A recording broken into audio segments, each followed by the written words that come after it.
I'm going to focus on just the gender case, but we're doing all of them at once. You find that we get stereotypes like males are recommended business careers or concentrations in school, criminal justice, electrical engineering, law and physics and astronomy, whereas women are recommended to study languages and arts, accounting, nursing, and elementary education, these kind of artsy or nurturing fields, which may be less lucrative. So if we do debiased model 1, then we see that now males are recommended culinary arts a bit higher, and they're also recommended art and film. Women are now recommended science, laboratory science, and computer engineering. And if we use our more extreme version, debiased model 2, then we see that actually almost every group gets recommended roughly the same things. And now males are recommended nursing, and women are recommended computer science. And the accuracy doesn't go down too much. It actually is almost as good as the original classifier while achieving this fair behavior. So social media platforms have a lot of our data. Recommender systems on them make a lot of decisions about us, so it's important to make these things fair. We have created a very simple approach which does result in fairer behavior with only a minor loss in accuracy. So thank you. I don't know if I have time for questions.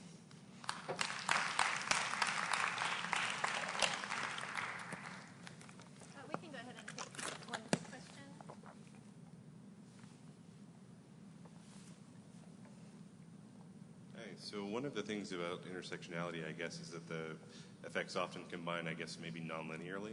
Yeah. So does the result of your work have any impact in the structure of the way you combine the different bias vectors? So we're treating them linearly right now. I think that's really important to think about non-linear ways to do it, and we haven't got there yet. So I have other work on defining fairness in intersectional context, which is kind of separate to this, but maybe more appropriate in that setting. Thank you. I was wondering, what is your opinion on introducing your own bias on the matter? When you're trying to debias it, it seems to me that we should be careful about introducing our own bias, because when you were showing the different recommendation, it seems like it was actually flipped. So how do you think about that? Yeah, so the question is, does the system introduce its own bias, and is that, my bias? So this is a complicated question, right? It's very hard to define exactly what fairness means, and that may differ in different contexts.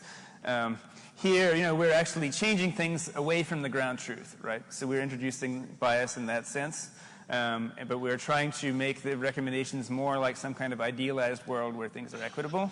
So is that introducing bias or correcting bias? Maybe it depends on your perspective and your political opinion. But one answer to this is that you can show the user, tell them what they're doing, and then ask them what they think is better. So we're looking into doing a user study where we tell the user, this is the original, this is the debiased version. Which do you prefer? So I think those kinds of studies are important to answer that question. I'm sorry, I think we need to stop the questions there. We can take it offline. But hopefully you can catch up with James. And thank you, James. Thank you.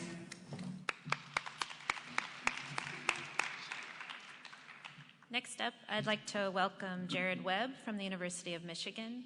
He's going to be talking to us about communicating machine learning results about the Flint water crisis to city residents at scale. Come on up.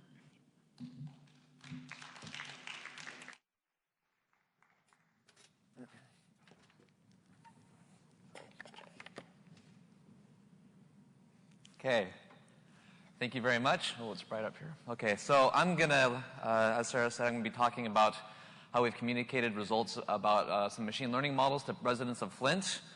I wanted to spend a little bit of time talking about the historical context. It's very important we understand this part in order for the rest of it to make sense. This was a very big media story for a long time, and it even has been resurfacing a little bit. It was mentioned in the recent Democratic debates, yeah, so I wanted to just, in case no one's heard of it, I want to just briefly explain. Flint, Michigan used to be one of the most prosperous cities in the United States, had a very large middle class. It employed more than 80,000 people in General Motors factories. But over time, the economy changed. the industry changed. The number of jobs in the automotive industry in Flint has reduced from 80,000 to 5,000 in the space of a few decades.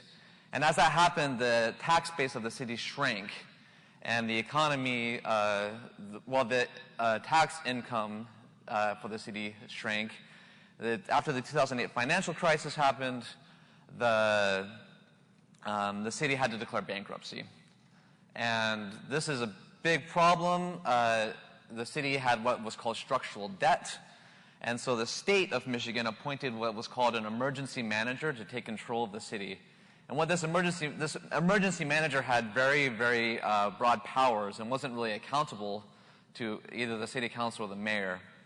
So one of the ways that this emergency manager wanted to save money in Flint was switching the water source from Lake Huron to the Flint River.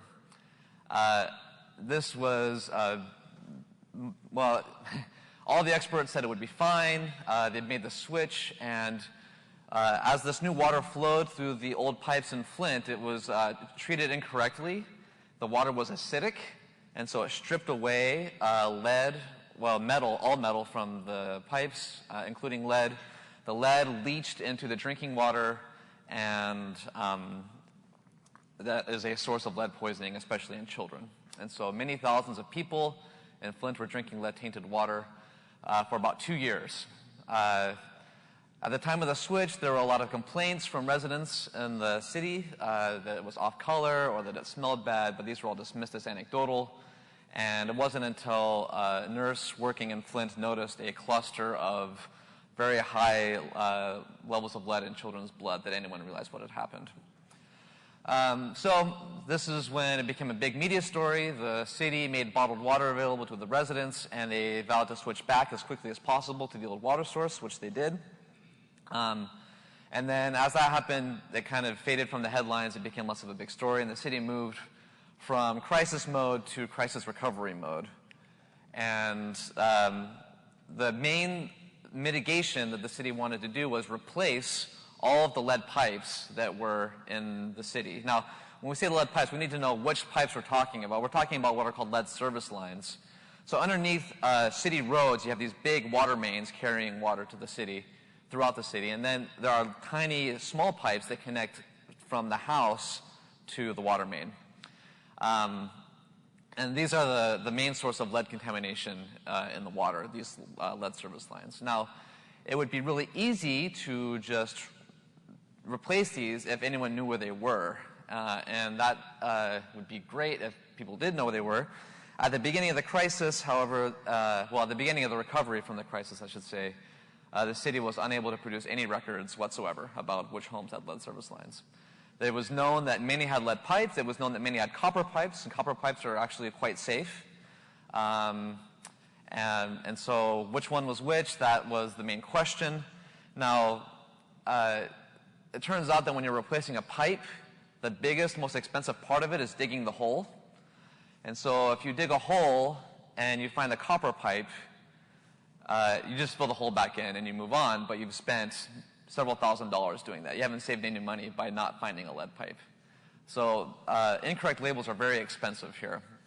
Our solution was to train machine learning models to predict which homes had lead pipes. We incorporated many features into these models. Eventually, the city did produce some records. That's this image on the right on the presentation here. These were ironically water damaged. And besides that, they were hand-drawn. They had to be digitized painstakingly by hand. And then after we got what we could out of them, we've been able to try to validate them. And it turns out they are right about as often as they are wrong. It's a little bit better than flipping a coin, actually. Not much, but better. It would be better if they were always wrong, right? Because then I could just do the opposite. And we would, anyway. That said, those records did end up becoming a feature in the models, and they were somewhat predictive in some occasions. So they were right sometimes, and we could, make use of that. So yeah, there's a big, long story. I'm not really here to talk about the machine learning part of this. We have a paper in KDD last year about that. But I will say that we have some pretty powerful evidence that the results worked. As we were working with the city, we started directing the replacement effort. So we started taking the predictions we made and giving them to the actual planners in the city, who then dispatched construction crews to go replace pipes. At that time, our ROC score on our own validation sets were about 0.95. We were very accurate at distinguishing between a lead and a copper pipe before we dug it up. And this was great, but at the end of 2017, the city decided to hire a international engineering firm to take over the project. And we gave them the predictions. We have a pretty careful paper trail of several emails giving them the predictions. But they decided not to use those predictions and decided to use their own prioritization program for deciding which homes to excavate. And you'll see a switch from purple to green. This line is the hit rate, so the percent of excavations that actually yielded a lead pipe. And before the engineering firm took over, we had an accuracy of about 80% off and on. When the firm took over in 2018, that dropped precipitously, and that is associated with a tremendous spike in the cost per replacement. So in order to replace one pipe, you had to spend a lot more money when your hit rate is that low. We were able to work with the Natural Resources Defense Council to move back to the machine learning model in 2019, and you'll see where the hit rate goes back up and the cost per replacement goes back down. We've been able to, when we use the modeling, we've been able to save millions of dollars in unnecessary excavation costs. So this is great. This is a lot of powerful evidence that our models are working and they're working as intended. We are carefully validating this results of these models as they come in. We are working with the city every month. I get a dump of new data and we validate and make sure that things are going right. But all of this, as interesting as it is very back end. So we're only talking to lawyers and city council, contractors about this stuff. We're not talking to Flint residents, people that actually live there and are experiencing the crisis. And so we really felt like, since our models were this accurate, we needed to do something to communicate that to people in the city. And they deserve to know if we know that they have a lead pipe and it hasn't been replaced yet. So that's what I want to spend the rest of my time talking about. Let's see.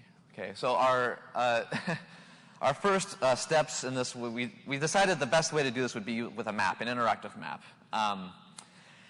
And we didn't have a lot of experience making maps, especially not for people that aren't data scientists. And this ended up being the big challenge that we focused on. We don't know of another example of like a huge machine learning result about public health being communicated to regular people that have no training in probability or mathematics. And so we wanted to make sure we had some good design principles that would yield something useful to them and not just to us. You can see on the left there, that's our first attempt. And that is a map showing where we found lead, which we thought would be really useful. But as we thought about it, that just communicates that there's lead everywhere, when in reality, a lot of that lead's been replaced at this point. And so as we followed our design principles, we produced this map on the right. I'm going to go over a few of these principles really quick, and I'm happy to talk more about these with you offline. But I think the main, most important thing we wanted to accomplish is that we wanted people, when they found out something about their home, we wanted them to feel like they had power to do something about it. We didn't want to say, you have a lead pipe and there's nothing you can do about it. Sorry. That leads to apathy. It leads to increased distrust in experts and institutions. And really the whole purpose of this exercise is to increase transparency and trust with a group of people that have had very little of that in the past several years. Besides that, we wanted to make sure the map was hyper-focused. We wanted to just make sure we had one thing only that we were doing. And so this map is only about the current state of the lead pipes in Flint right now. We're not as far as like the map interface is concerned, it's just that we don't have like, you can go pick up a bottle of water here. We don't have a bunch of text information explaining what service lines are, what lead poisoning is. But we do have means for directing people to that if we know that they have a higher probability of having a lead pipe. So when you click on your own house or search for your own house, a pop-up box shows up and explains in a simple narrative form rather than like a table what we know about the property, what the current status of the service line is, and if we know that you have a lead pipe or we have a high probability prediction that you have a lead pipe, we direct you to resources on another interface, another website that will direct you and help you know what to do about that, whether it's filtering or whether what other things to do, like signs of lead poisoning, things like that. Like I said, we wanted to keep it really simple. We don't want to overwhelm people with lots of information, so the map interface, we try to keep it as clean as possible. And we keep the instructions very simple. We only have a few seconds to get people's attention and have them start using it before that's what the data show anyway with other things like this. And so we keep it really simple.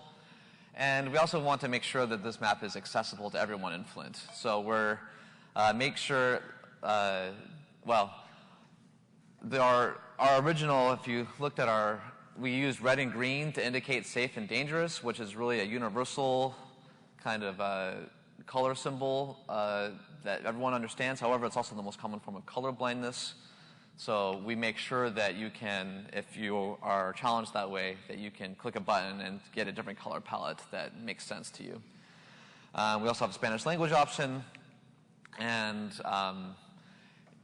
this map is done. We've done all the big building, all the main building parts of it. We're ready to ship it. But we want to make sure that we're not just creating something and giving it away without incorporating their feedback. And as has been mentioned, much better than I can explain in some of our previous presentations, it's really important to bring people that are actually going to be using this in and have them give the final approval.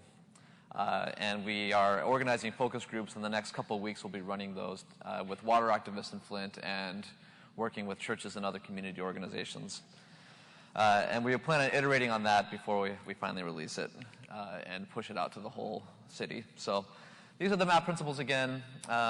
If you need a picture or whatever, I'd love to talk about this with you, or if you know of some other activity like this that's trying to communicate to people that don't have the training to really understand the precise nature of probabilities, and you have had success in communicating that, I'd love to talk to you, or if we'd love to collaborate. So just in my last minute, I want to just acknowledge we've had a lot of people helping with this, especially the NRDC, who have been invaluable in helping us get the models back in use. And all of our map rendering is being done by Omnisci, which is a great company. They have made GPU-accelerated backend available to us for free because they believe in the mission. So thanks to them. And that's what I've got. And if you have any questions, I'd be happy to take them now.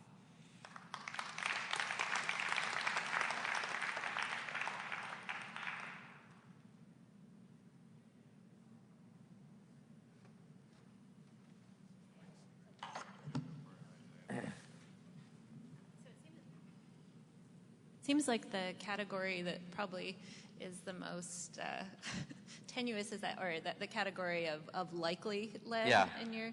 And so when you have a homeowner that's falling into that space and they're trying to kind of make a decision about how to proceed, are they the ones making the decision, I guess, first of all? And if they are, what kind of information do you provide to them about that kind of, because machine learning and these kinds of things can feel like a black box and you don't know what the critical factors are. So how do you educate them on what are the likely factors that are putting them into that category? Yeah, that's a really good question. So these models are all ensemble tree models. We're just using XGBoost. It's not any fancy neural network or anything. And so there is an amount of interpretability that goes with the model. In each prediction, you can kind of trace back and say, these are the factors that made us predict that you have a high probability of lead. So we've experimented a little bit with trying to figure out how to translate the results of the algorithm into a narrative text that makes sense, like in all cases, and it's tricky. It's tricky to do that. I think that one main thing we can do, if we want to explain like why we're predicting a high probability, there's a few of the most important risk factors that we've found that we could definitely incorporate into that dialogue that they would receive as they click on their own house. And then as we direct them, if there's a high probability of lead, we direct them to these resources that the community is putting together I think that would be a great place as well to explain why certain houses have a high probability and others don't. Even if they might be close geographically, the probabilities might be very different. So, yeah. Any other questions? Yeah. So you mentioned that it's important to gather user feedback. Do Yes. you have any insights about what's the best way and any lessons learned or any good ideas? Yeah, I wish that we had already gathered the community feedback. That's not our community feedback part of this is being mostly handled by one of my co-authors, Stacy Woods at the NRDC, and she is an expert in public health, and so I don't have any lessons learned yet, and I don't want to speak too much about it because it's not my area, but I hope that we can write a little bit more about this experience in a few months and incorporate that so that other people can use it. Yeah, thank you. Yeah. Do you have anything incorporated in the map to have surveys, something like that, to gather feedback? I'm sorry, what was that? Do you have anything? Yeah, I do. I don't. In one of my previous slides, there's on the legend of the map, right underneath the instructions, there is a submit a correction link. So if someone wants to correct something, or they, I think I'm getting kicked off actually. They need to set up. Oh, okay. So yeah, we do have a way to collect feedback that way, and then also this map lives inside of a web portal that has a bunch of contact information where we can collect feedback that way as well. Okay, thanks. Thank you. Yeah. Any other questions while they're setting up? Yes. So this all started going down several years ago, and so I was wondering, I mean, if I were living in a house now and I got this map in 2019, I'd be like, what took so long? So do you have any lessons learned or best practices about how to start communicating with communities quicker in situations like this? Yeah, so there have been other attempts to communicate these sorts of things before this map has been built. I think the lessons learned that we have are to identify people that are being listened to in the community that we are trying to serve and reach out to those people at the beginning rather than halfway or at the end.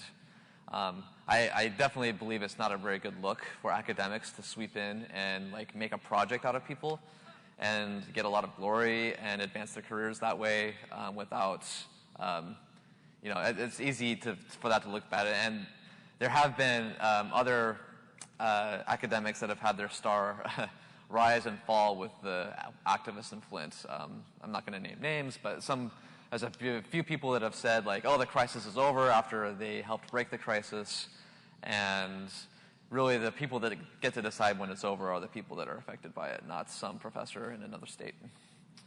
So, okay, thank you very much. Yeah, thank you. I'll have that up here. All right, I'm going to go ahead with the introduction, and we'll hope the AV settles out in that time. So next I'd like to welcome Peter Mulqueeney of Taylor Fry, and he's going to be talking about the Their Futures Matter investment model. Thank you, Sarah. Sorry, just give me one moment to get set up.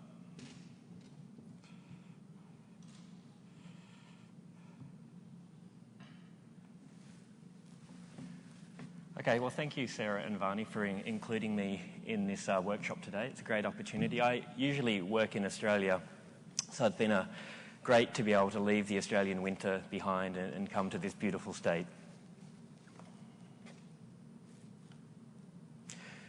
Okay, today I'd like to talk about a project that we've been working on called the Their Futures Matter investment model. So first of all, who are Their Futures Matter? So Their Futures Matter are a government agency, and they have been set up to improve the lives and outcomes for vulnerable children. So when I talk about vulnerable children, I'm talking about children who've had really tough lives, and sometimes shockingly so. So this includes children who've been abused or neglected, children who are at risk of abuse or neglect, children who are homeless or at risk of homelessness, children with mental health issues, drug and alcohol issues, and interactions with the law. So Their Futures Matter is set up in New South Wales, which is a state of Australia, and it's shown on the map as the blue shaded area. It's a relatively new agency, so it was set up following a 2015 report into foster care in the state.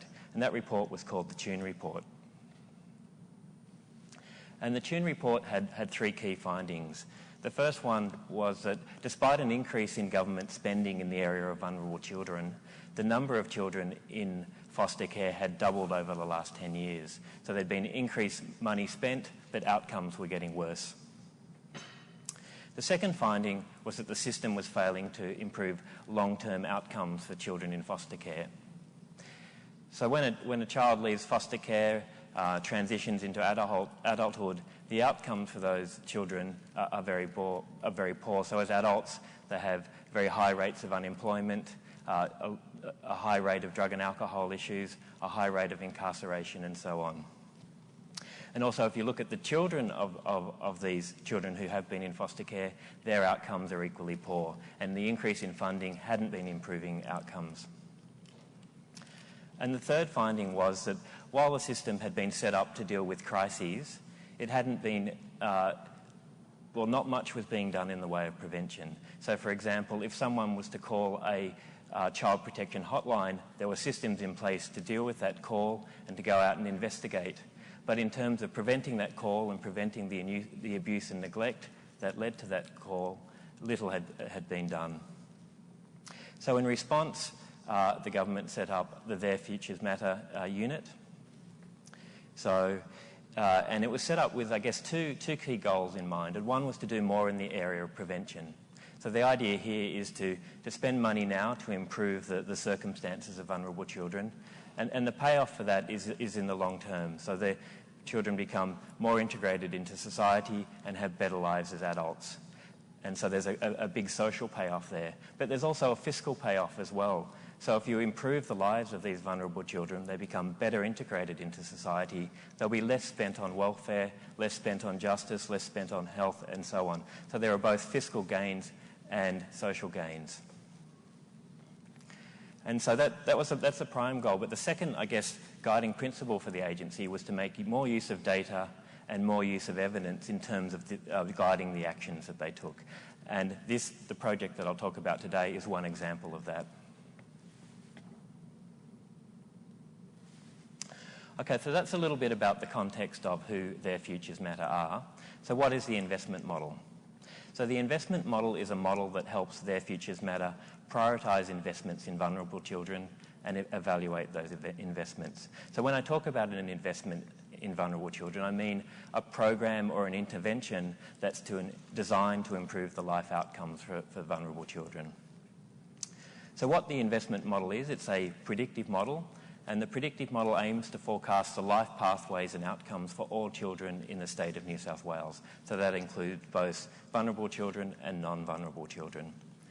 And I'll talk a little bit about what I mean by life pathways in the next slide.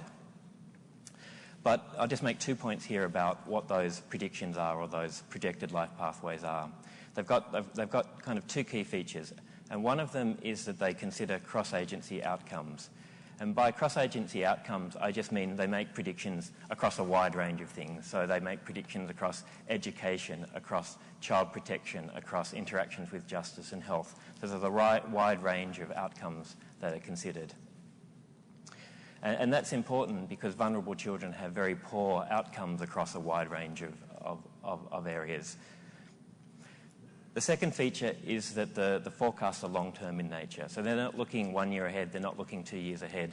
They're typically looking 10, 20, 30, 40 years ahead. So they're looking at the long term, so outcomes in both childhood and into adulthood as well.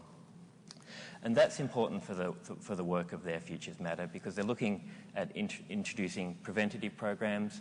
These programs are having long-term impacts, so it's important to Their Futures Matter that they understand more about the long-term outcomes for vulnerable children.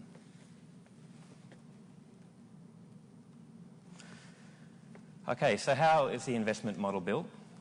So this is one slide on the approach that was used. So the starting point was obviously the data, and so there was a linked cross-agency data set built that allowed us to create a historical view of a person's individual pathway. So technically that was an easy thing to do, but what was very difficult was that all this data exists in silos. So each of the departments responsible for collecting data and providing services in relation to their area, such as child protection, justice, housing, health, and so on, all had their own data silos. And much of that data that we used is very sensitive data. It's information about child abuse and so on. So the stakeholder engagement and the political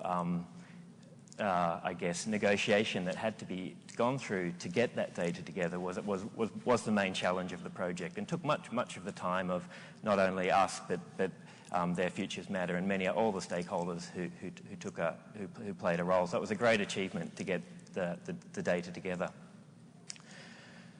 So once the data was together, what it gave is all government data, or not all government data, but many human services government data at an individual level that could be linked together. And that enabled us to piece together what we've called historical pathways. And they basically paint a view of a person's life from birth up until their current age, of what the government knows about that person in terms of the administrative data they collect. So it's not everything about a person, it's just the government's view through the government's data. But what we do is summarise that data basically every quarter from birth until their current age, and get a view of what outcomes have occurred, what services have been used, and how much, and so on. And they're across a wide range of different government agencies. And we collect that for every person in the state. So we've got that information on young people and also on the parents of those people as well. We put it together and then we do analysis to try and understand the historical pathways and the patterns in those pathways. So initially we use machine learning to understand those patterns. The techniques we use are fairly standard, so I don't think of interest to this conference. But what is interesting is that the final models that we adopted weren't machine learning models. They were just generalized linear models, typically logistic regression type models with a bit of handcrafting. They did have a bit of drop in predictive performance, but for our purposes, there's no practical issue in that. That drop in predictive performance is okay, but what we gain from using those simpler models is explainability and interpretability. And in terms of getting buy-in from our stakeholders to believe what we're doing, that was key and very important. So that process of building those models to understand the historical pathways, we ended up with a collection of about 80 models, all describing different features of those historical pathways. We then put them together and use microsimulation techniques to make projections into the long term. So we take an individual's past pathway and that feeds into the models, and we can project them forward in a chained approach to get a lifetime view of outcomes.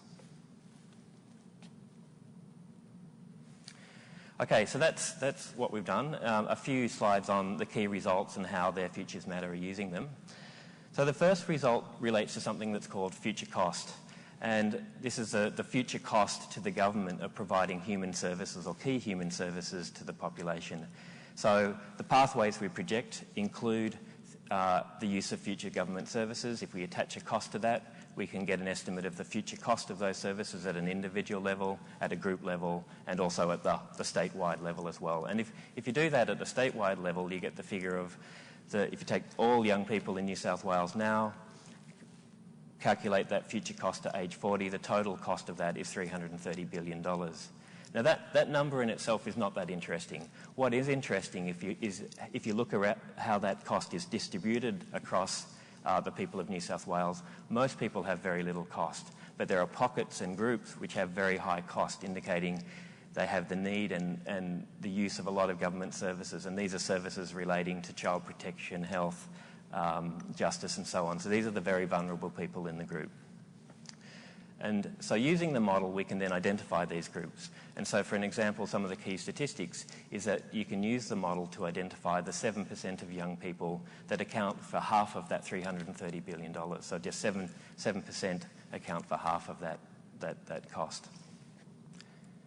And you can look not only at cost, you can look at lots of different types of outcomes. And you can look at different sectors. And this slide just looks at future cost in a few different sectors. So we can use the model to identify the 1% of the population that accounts for over 30% of justice costs, the 1% of children who are currently 5 or under, who account for 45% of the 5 and under future cost, and the 5% of females who account for almost 100% of the next generation foster care costs. So the information we have about them now allows us to identify very well who's likely to have a child in foster care in the future. Okay, so we've used that model to identify some vulnerable groups for Their Futures Matter, and these are the groups that Their Futures Matter are going to target in terms of preventative programs to improve life outcomes. I won't talk about those in much, except to call out the top group, which is the 1,000 highest cost individuals in the state. So it's just they have an average cost of $2.3 million per person up to age 40, and which is about 17 times higher than the average in the state. And you see there's quite a big variation in the intensity of service use across the population. We also, having identified that group, identified some further risk factors associated with the group, and that allows Their Futures Matter to better target the most vulnerable in each group. So the people, Their Futures Matter, don't have access to the individual model. They have to have, things that they can detect operationally. So we've got 5 things that they can go and detect operationally, and the more that you find in someone, the worse the expected social outcomes become for that person. This is just illustrative of that result. I couldn't present the actual numbers yet because they're not in the public domain. And finally, my last slide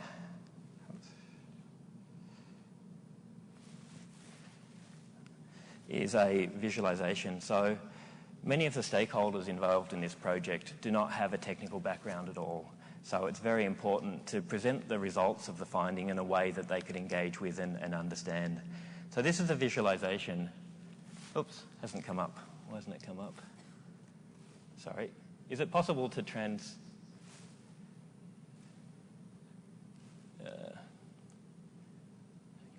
sorry.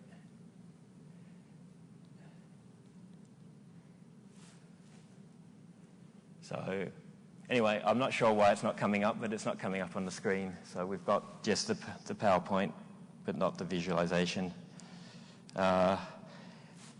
It may be that if you'd like to see it, I can come and show you after this presentation, because we're running out of time. But it was just emphasizing the importance of presenting technical results to a non-technical audience in a way that they engage with. So just in terms of next steps, so Their Futures Matter is taking the results of the model plus input of experts to decide which groups to prioritize, what to do. They'll use the model to help with evaluation, and then we're moving on to expanding the model and improving it. So thank you.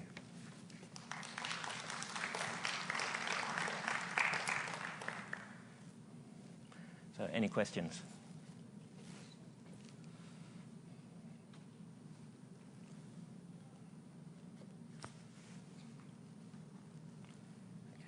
Has the model been deployed by the New South Wales government?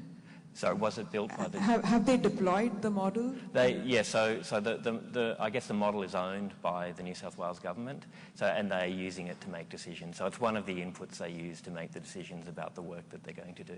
So thank you. What guardrails do you have in place to prevent this data from being misused? Because it could easily say, let's identify the 5% of mothers who will, use foster care in the future as punitive or as sort of helpful. And so what policies are in place there? Yeah, so I mean, this project had a time span of about probably in preparation about 1.5 years. The analysis took 10 weeks of that time. Talking about the guardrails and the privacy issues and getting the buy-in was most of the time. So the data is in a secure environment that no one else, you have to be authorized to access that data.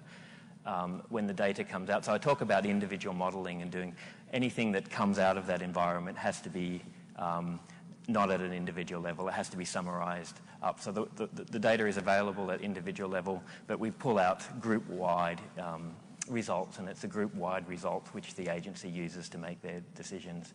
But by doing it at an individual level, it means that they can change the focus of their group very easily, and we can change the focus of the results that we do very easily. But yeah, privacy concerns have been a big part of the project. Sorry. Okay, thank you. Thank you.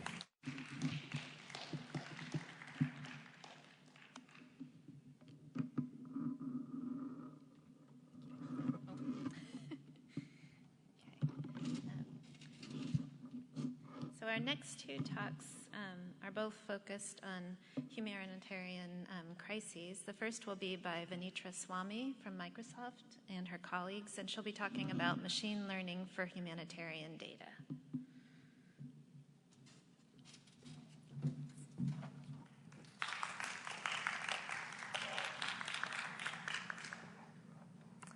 Thank you. I would first like to extend a large thank you to Sarah and Vani for organizing this workshop, and also to all of our wonderful speakers that we've had so far. I've been so inspired by you all. To get started, we'll be talking today about machine learning for humanitarian data.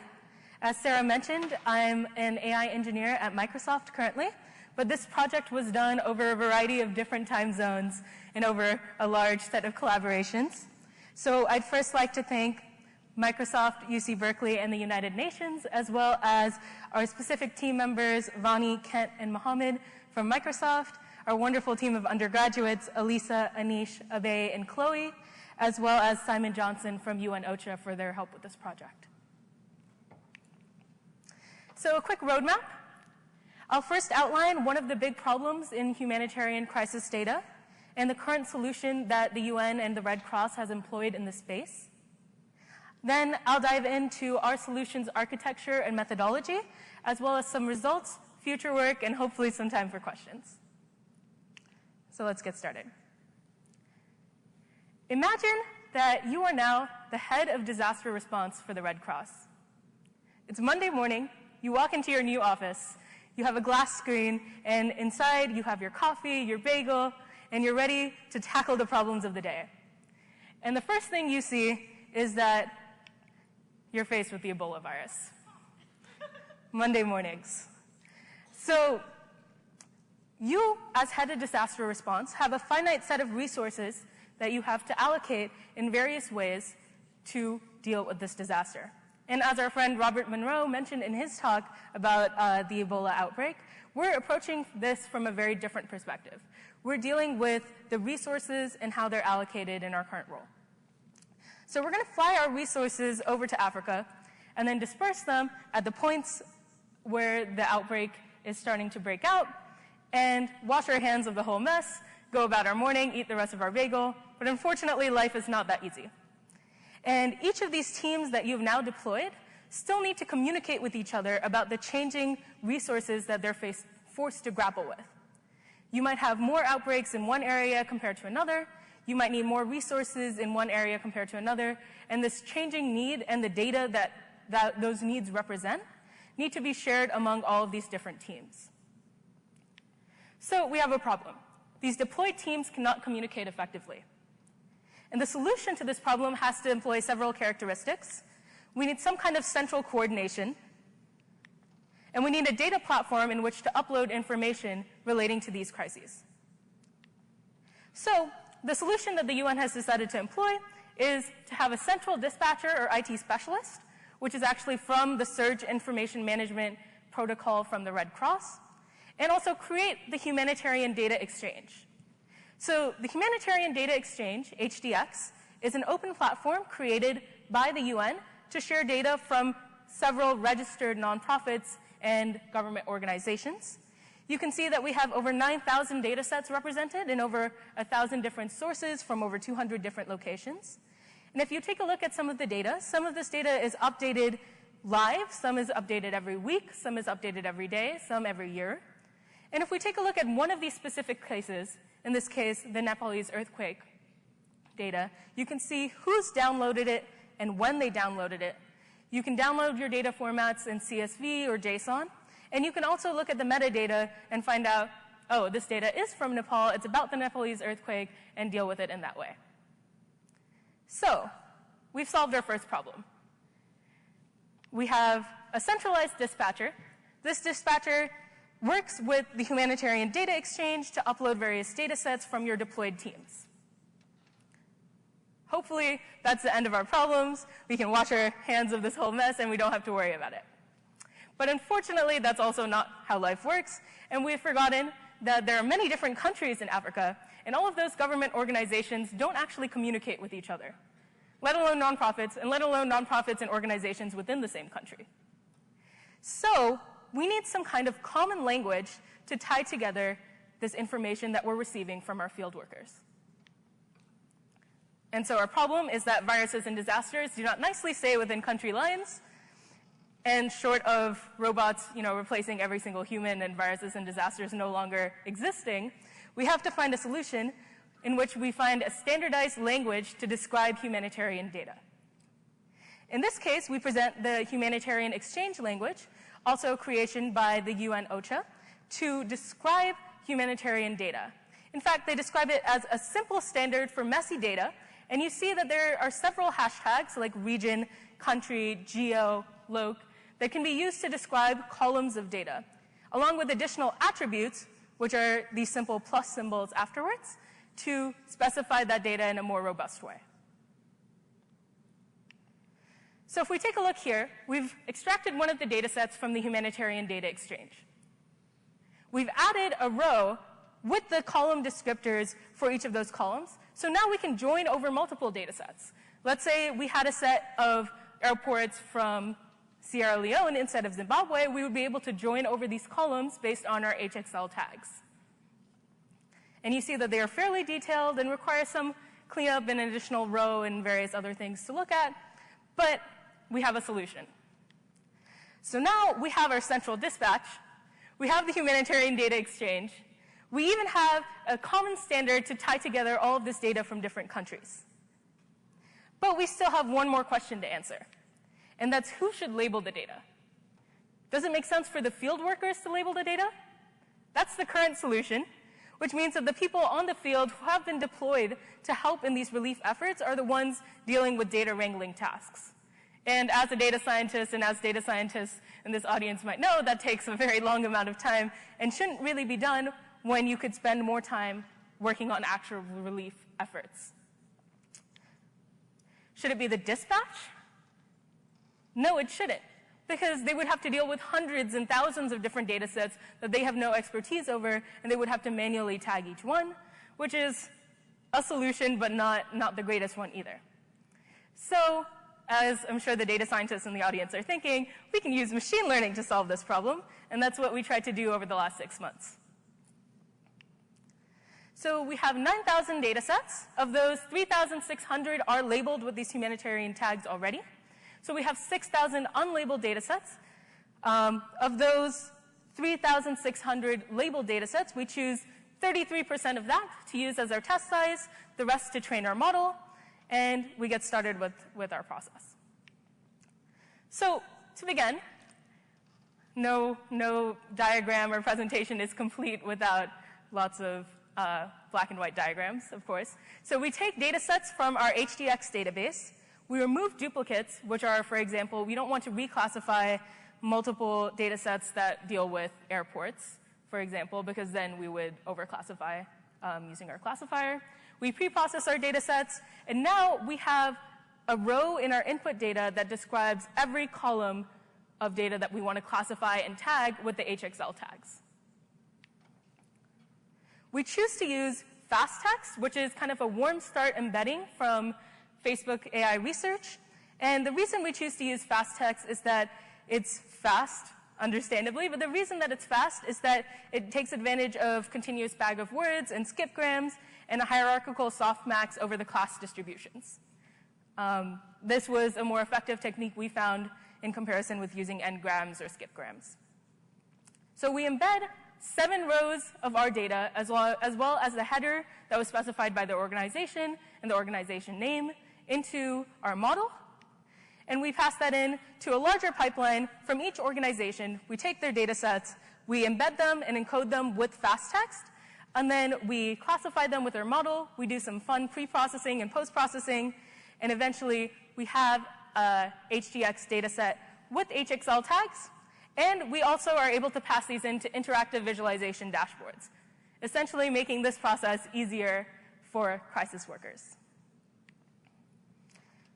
In terms of results, we threw a lot of algorithms at the problem, and we found that multi-layer perceptron was the one that did the best. Our hidden layer size was 150, and you can see our other hyperparameters here if you ever want to replicate it or use this for a different use case. But it was interesting to see that deep learning was the best approach to solve the problem instead of classical machine learning methods. And we didn't want to leave it there because we found that a lot of projects create the model and consider that the end-all, be-all of solving the problem. But to actually use this in production, our team of students created a Docker container and a Flask web app to actually integrate this with the HDX pipeline. So upon upload of a data set, we intend to tag each of these data sets with the HXL tags and then immediately allow them to be integrated with the interactive visualization tools that the UN has created in this case.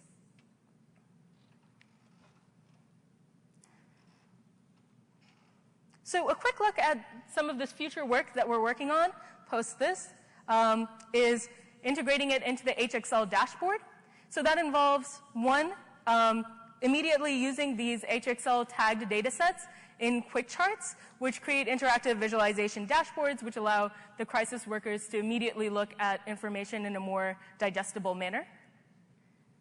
We also intend to work on a couple other areas. So data skew is one of our big problems, which is, one, a lot of the data that we currently have as training data isn't actually tagged in a very equitable way.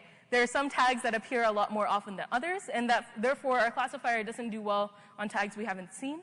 So we're looking into synthetic data or getting targeted data from maybe Mechanical Turk or something like that to solve this problem. We're also trying to mitigate false predictions. We have a set of sanity check mappings in our post-processing that maps funding to funding or country to country, just to make sure that we aren't missing things that are free game with our model. Another piece of future work that we're looking into is our attribute prediction model. So once we have those hashtags like geo, we're looking on describing that further with attribute tags like lon for longitude or lat for latitude. And we have some data surrounding this in a preliminary model that's performing at 92%. But take that with a grain of salt because our data is not fully robust in that way, and we're looking for ways to improve on it. We also want to take advantage of ONNX, which is the Open Neural Network Exchange. It's a collaboration between Microsoft, Facebook, Amazon, and a bunch of other companies to create a standard for deep learning and machine learning models. We figured if we're going to be working on interoperable data, we really should have an interoperable model as well. And it also speeds up the inference in this process. So those are kind of our areas for future work. And I'd like to thank you for listening to this talk. Overall, we're aiming to improve crisis performance for humanitarian data. And we look forward to integrating this with the HDX website and UN OCHA going forward. Thank you.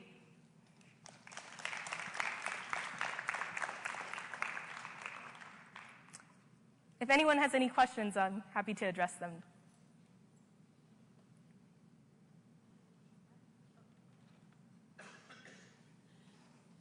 Hi, that was a great talk, and I just had a question. I've heard that it's a challenge working with so many different NGOs. For instance, if there's a earthquake and tsunami, and there's a lot of groups that rush in to try to help, that it becomes a real challenge to gather the data in an efficient way without overlapping information. And so I'm curious, are many of the nonprofits really readily adopting HXL, or is this a challenge to educate them? A lot of them, I'm sure, don't have the experience and background in data science to do that. And also, do some of the nonprofits resist, and the government groups as well, sharing that data on this data platform? And how are you all addressing that? Got it. So in regards to the first question, the multiple NGOs addressing common data problems in terms of a crisis, I think that one of the main efforts with HXL is to educate a lot of new nonprofits and organizations to get them to be interested in adopting this. A lot of the data sets in HDX actually don't have HXL tags, which makes it really hard to interoperate and is exactly the problem that you were addressing. So we hope to solve some of the barriers to entry with that problem in terms of having enough resources by using this machine learning approach. And in regards to the other question, which is, do countries feel comfortable sharing their data on this open data platform? In fact, a lot of different countries have their open data initiatives, data.gov, from various different sources. And some places, of course, wouldn't feel comfortable sharing that data, but most of them, I've found, especially looking through a lot of the HDX data sets, do feel comfortable sharing that information and proceeding for the greater good of many people, especially when a crisis arises. So you see a lot more downloads around that kind of time frame.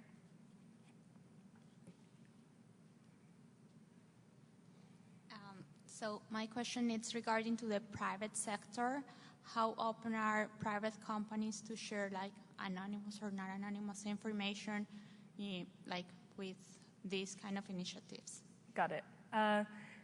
With private companies, I'm honestly unsure. I don't have much experience in that area of seeing private companies deciding to share their data, especially when it comes to users or something like that, because it's very relevant to their own work. But I do know that, for example, Microsoft has this new initiative called Azure Open Datasets, where they've been collecting and sharing a lot of open datasets that they've had the privilege to work with at Microsoft Research. So unsure about many private companies, and it's definitely a problem in terms of education, but hopefully it'll be fixed soon. I think we can't take any further questions, but hopefully you can catch up with Venitra after Thank you. the talks. And thank you, Venitra. All right, so our last talk for the day is going to be by Sadra Abrishkamkar, and he's from York University, and he's going to be talking about his work using news articles for predicting patterns of mass migration.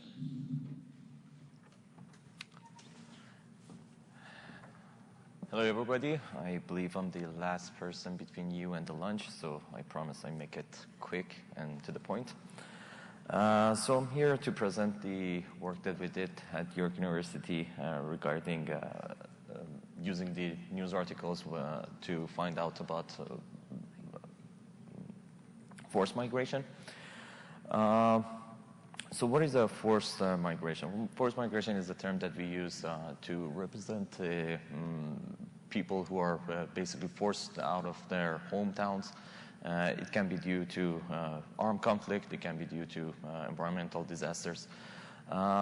So the idea here is that when we are trying to deal with the forced migration, we have to address the causes of the mass migration, and we have to basically prepare for the emergencies and the influx of the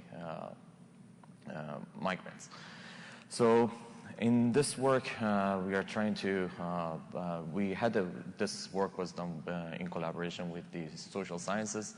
Part of our team was studying the factors and causes of forced migration, and our computer science team were working on building predictive models that can help us predict the number of refugees getting out of the certain regions. So our contributions basically here are about building a model that can help us predict the number of refugees coming out of certain regions. In order to do that, we try to make a case that we can use the news articles to extract the violence-related signals that contribute to the influx of refugees and forced migrants. To do that, we use a lot of natural language processing, and we try to evaluate the effectiveness of those techniques. In next 10 minutes or so, I try to make a case that these techniques can help us to improve the prediction of the models.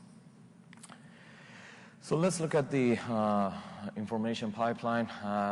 First, we have the big set of news articles, and then we try to filter them by certain locations that is the area of interest for the researchers and the humanitarian agencies. We tried 3 different approaches to extract the violence-related signals, which we will go through them in next slides, and then we basically feed them to our predictive model. First approach that we took was similarity with seed words. The seed words are essentially the violence-related keywords that we identified. You can open up a dictionary and find a whole bunch of violence-related, violence, bombing, suicide bombing, shooting. And essentially we assign a score to each one of these news articles per day and per a certain time period. So news article violence score would be the document similarity with those seed words, and ultimately the violence score for the document would be average of all those similarities of the individual words. And furthermore, we try to assign a certain score to that time period that represent the overall violence score. Another approach that we took was event detection violence factor extraction. This approach we tried to basically look at what are the triggers and the arguments that represent a violent related event. For example, a suicide bomber attack a market in Iraq. Suicide bomber would be the argument and the trigger would be attack.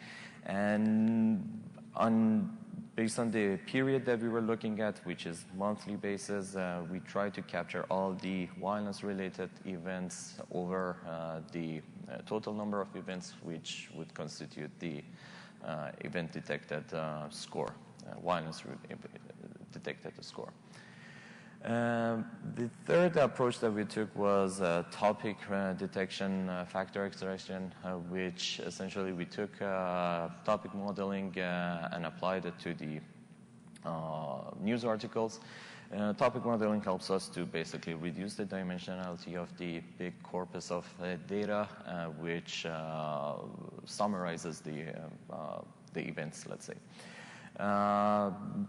Once we do that, one of the things that we have to take into consideration is that topic modeling is an unsupervised learning, which means that we have to tune it to the best number of topics.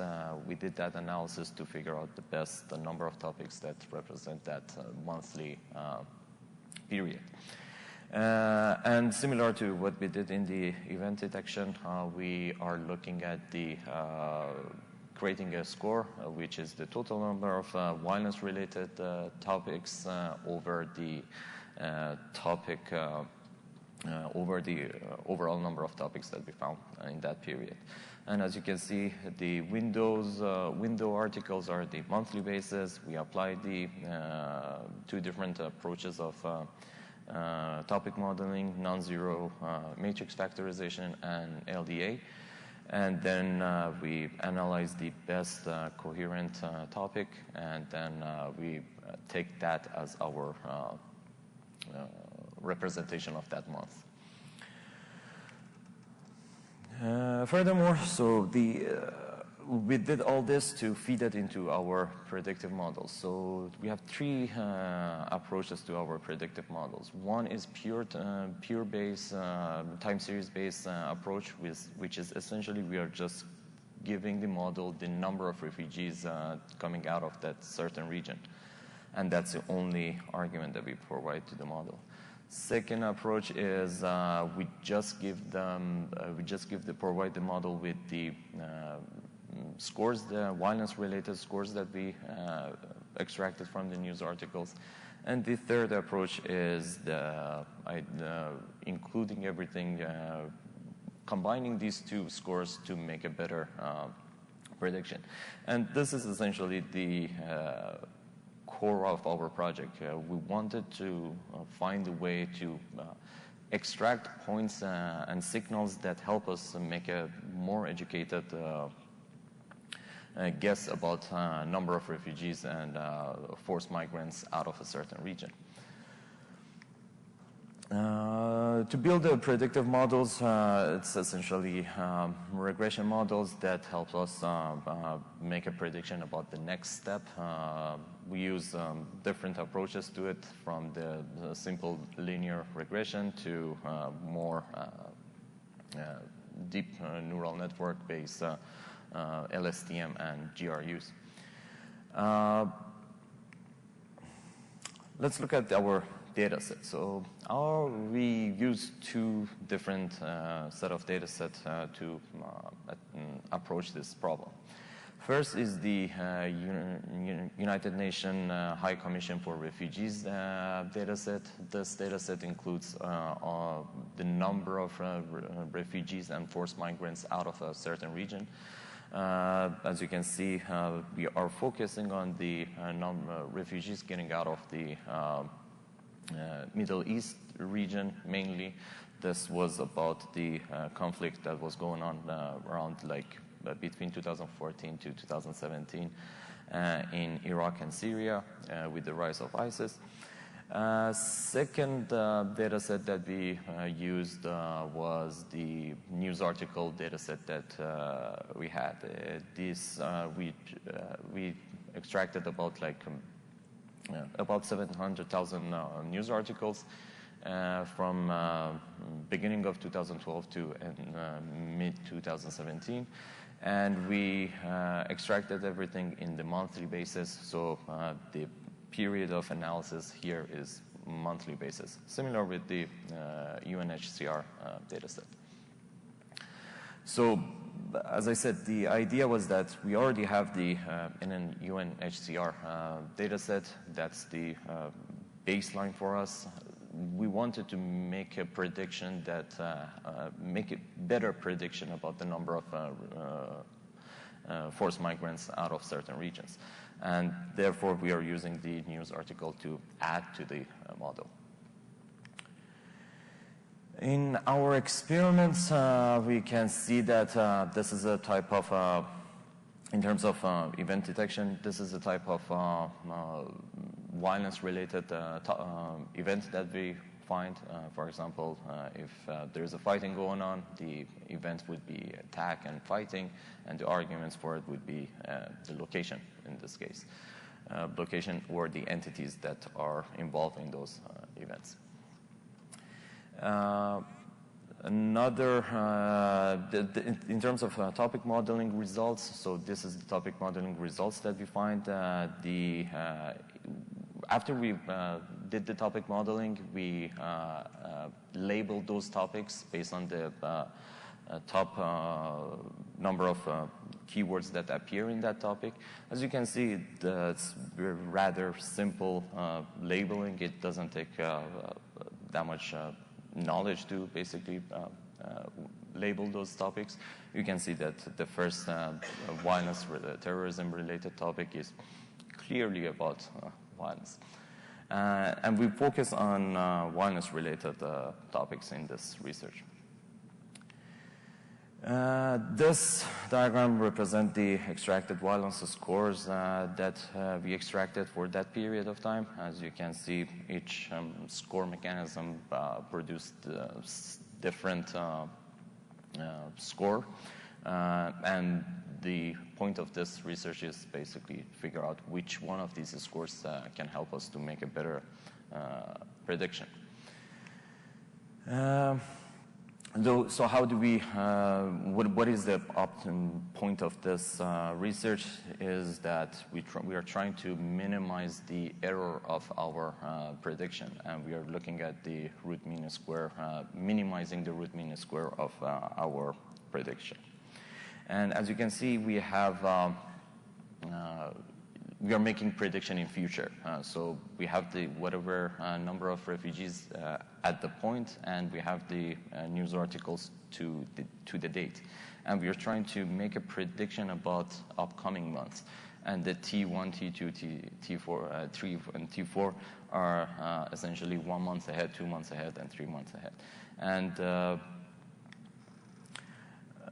This is a result of overall event detection approach, but here's the interesting part. The baseline that you can see here is just the number of refugees from the UNHCR data set. This is our baseline, so the idea is that the baseline is the United Nations data, and we are trying to make a better prediction by incorporating a news article violence signals. Our results show that when you're incorporating the topic detection and event detection scores, you can significantly improve the error, minimizing the error, which you can see like by almost half we improved it. The final model that we find that would be helping us a lot would be the event detection base analysis, and we incorporated the lagged variables, which are the UNHCR variables, and then we incorporated with the event violence scores. So here we are showing the prediction of our model. The blue line, I'm not sure if you can see it. The blue line is the actual line that we had in the UNHCR number of refugees. And the green line towards like after 50 is our model predicting the number of refugees. It definitely helped. The results show that incorporating the news articles into our analysis helps a lot with the prediction, and it can help humanitarian agencies to be prepared about influx of refugees. And conclusion. I hope I made a case that incorporating the news article and violence-related factors into our prediction can help with the making a better educated estimate about the number of refugees. And it's another thing was that was important in our research was that the violence is a good factor, not a good factor, but it's an effective factor in terms of making a case for predicting the refugees. And that would be it. Thank you for listening.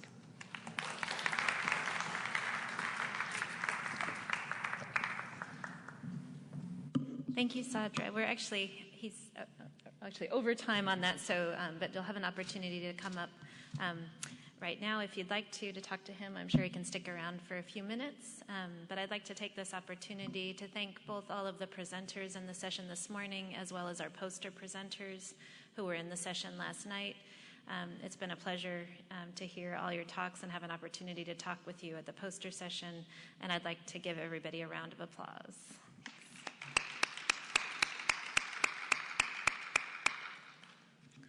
Thank you.